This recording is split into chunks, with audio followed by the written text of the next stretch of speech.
হারাম একটা সামান্য একটা হারাম ঠুনকো একটা খেলাকে নিয়ে সারা বিশ্ব কি করতেছে দেখেন নাই? কি পাগল হয়ে গেছে একেবারে, কি অবস্থা মানুষের মধ্যে।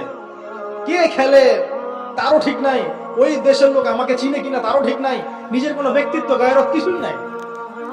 আশ্চর্য একটা জাতি আমরা। কে খেলছে? ভাবখানা এমন যে আমরা মনে হয় যুদ্ধ করে কাফেরদের সাথে দ্বীন ইসলাম কায়েম করে ফেলছে একদম। ভাবখানা এমন। অথচ এগুলো তৈরি করা হয় কি জন্য? যাতে মুসলিম জাতি একদিকে ফোকাস করে থাকে, অন্যদিকে ওরা তাদের উদ্দেশ্য সাধন করবে। সারা ওয়ার্ল্ডের চেহারা একদিকে ফিরাইছে, এদিকে দেখো, এই যে খেলা দেখো, আর বাকি পিছনে যে কাজগুলা ঠিকই করছে ওদের। কি কাজ করছে কয়দিন পরে দেখতে পাবো। পাবলিকলি আমি বললাম না, কারণ বললে সব বুঝতে পারো না, আর সব জায়গায় সবকিছু বলতে নাই। ওদের উদ্দেশ্য ওরা কখনো ভুলে যায় নাই। ওরা চাচ্ছে সারা বিশ্বটাকে শাসন করতে এবং মুসলিমদেরকে দমন করতে, এবং আপনাকে খেলতামাশায় ব্যস্ত রেখেছে।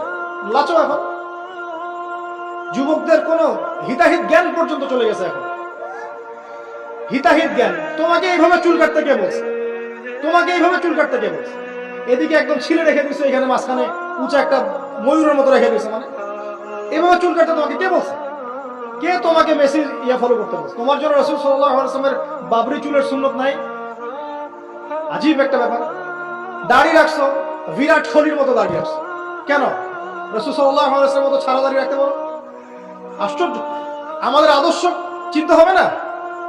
নবী সাল্লাল্লাহু আলাইহি ওয়াসাল্লামের মধ্যে এত সুদর্শন হ্যান্ডসাম মানুষ থাকতে আমি কাকে ফলো করব? যুবকদের পুরো মাথাটাকে ব্রেইন ওয়াশ করে ফেলা হয়েছে। কারণ ওরা জানে খুব ভালো করেই, যুবকরা যদি আল্লাহর পথে ফিরে আসে ওদের সমস্যা আছে, সমস্যা। এই কারণে তোমাদেরকে ভুলিয়ে রাখা হচ্ছে। নিজের জীবনের মূল্য দিতে শেখো।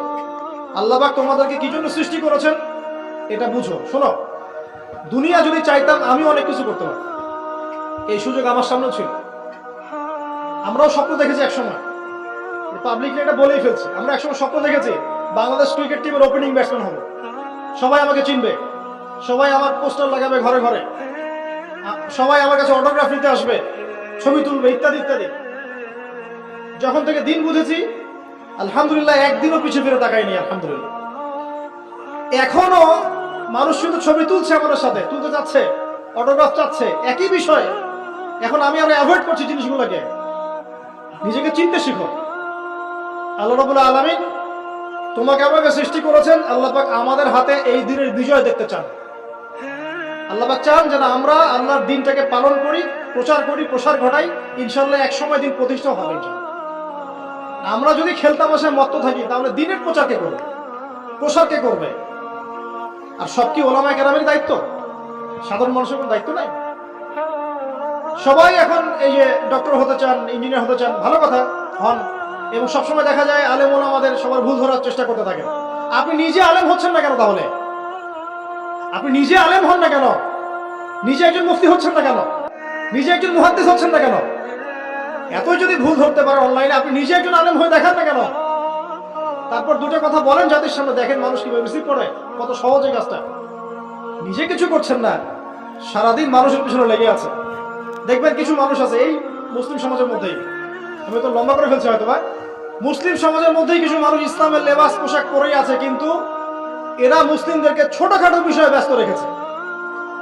হাত বাঁধা, প্রফুলিয়া দেন, জোরে আমিন, পায়ে পা, এই কিছু কিছু সিলি বিষয়ের জন্য বলছি যে বড় বড় বিষয়গুলো বাদ দিয়ে ছোটখাটো বিষয়গুলোকে নিয়ে উম্মাকে ইখতিলাফে ব্যস্ত রেখে দিয়েছে। ভাবখানে এমন যেন ইসলামের সব বিষয় প্রতিষ্ঠা হয়ে গেছে, এখন এই চারটা বিষয় বাকি আছে ভাবখানে। অথচ সারা ওয়ার্ল্ডের মধ্যে ইসলাম আস্তে আস্তে সংকুচিত হয়ে গেছে। আমরা কবে স্মার্ট হব? প্রিয় ভাইরা, মনে রাখবেন আমরা সবাই মিলেই মুসলিম জাতি। পলিটিক্যাল লিডার্স আছেন, প্রশাসনের লোক আছেন, আমাদের যুবক যুবতী, তরুণ তরুণী, সবাই মিলেই আমরা এই উম্মাহ জাতি। আমরা কেউ কারো শত্রু নই, কেউ কারো দুশমন নই। সবার মধ্যে ভালো কিছু পাবেন, ভালো নিয়ে নেন, খারাপটা ছেড়ে দেন। উম্মাহকে ঐক্যবদ্ধ করার চেষ্টা করেন। এই ছোটখাটো বিষয়গুলোকে ইখতিলাফ বন্ধ করেন, আল্লাহর ওয়াস্তে বন্ধ করেন। বড় বড় বিষয়গুলো দিকে ফোকাস করেন। তরুণদেরকে শিক্ষিত করেন, আদর্শ পরিবার করেন, শিক্ষা অর্জন করেন, জ্ঞান অর্জন করেন, বড় আলেম স্কলার হন, বিশ্বকে নেতৃত্ব দেন। পলিটিক্স করলে ভালো করে করেন, যাতে করে আপনার দ্বারা দুনিয়া দিনের খেদমত হয়। আলহামদুলিল্লাহ। ইকোনমিক্স হলে ভালো করে হন, বিজ্ঞানী হলে বড় বিজ্ঞানী হন। মানে আপনি বড় স্বপ্ন দেখেন, ইয়াং জেনারেশনকে নিয়ে আসেন ইসলামের দিকে, তাদের দ্বারা ইনশাআল্লাহ ইসলামের বিজয় হবে। ওই যুবক বলছে আল্লাহ আমার এই চাচাতো বোনকে পেতে চাইতাম, সে 100 স্বর্ণ মুদ্রা চেয়েছে। 100 স্বর্ণ মুদ্রা সে বহুত কষ্ট করে অর্জন করে শেষ পর্যন্ত দিল। দেওয়ার পর বলছে এখন আমাকে দাও। এখন সে প্রস্তুত, শুরু করবে, মানে দুজন কাছাকাছি এসে গেছে, এবার সেক্সুয়াল সম্পর্ক শুরু হবে কেবল। এই হওয়ার সময় এই মেয়ে বলে বসছে যে হে আল্লাহর বান্দা, আমি আমার সতীত্ব এতদিন পর্যন্ত হেফাজত করেছি, আল্লাহর দোহাই লাগে আমার সতীত্বটা নষ্ট করুন। কে বলছে? এই মেয়েটা বলছে। এবার এই ছেলে তাৎক্ষণিক সেখান থেকে উঠে গেল।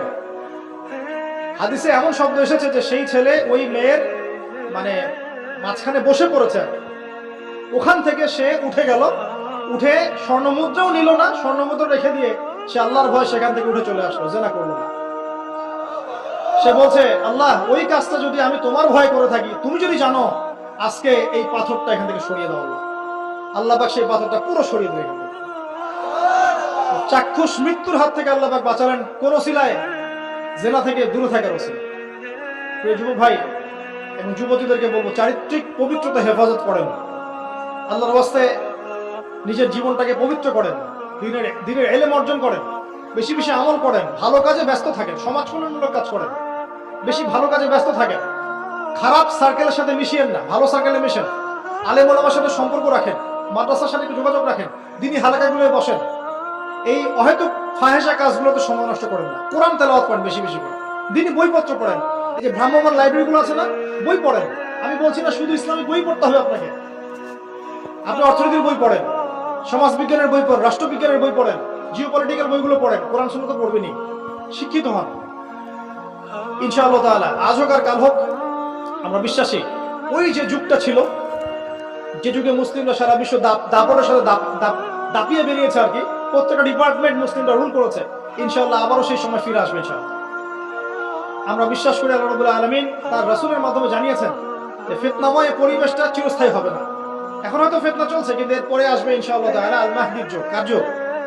ইমামুল মাহদির যুগ আসবে ইনশাআল্লাহ। তারপরে ঈসা ইবনে মারইয়ামকে আল্লাহ পাক পাঠাবেন এবং যত দুশমন আছে ইসলামের সবার সাথে সরাসরি ব্যাটল হবে, হাদিসে বলা আছে, কিছু করার নেই।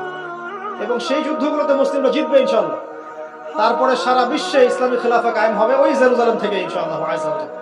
আমরা দোয়া করি আল্লাহ রাব্বুল আলামিন আমাদের যুব সমাজকে যেন কবুল করে নেন এবং তাদেরকে এই জাগতিক ফিতনাগুলো থেকে আল্লাহ পাক হেফাজত করুন। আমাদের সতীত্ব, পবিত্রতা, চরিত্রের সৌন্দর্য আল্লাহ পাক যেন অটুট রাখে, জেনা থেকে আল্লাহ পাক যেন বাঁচিয়ে রাখে। আল্লাহ পাক আমাদের সবাইকে দিনের ইলম অর্জন করে তৌফিক দান করে, জীবন সম্পর্কে সচেতন হওয়ার তৌফিক দান করে, সময়কে মূল্যায়নের তৌফিক দান করে।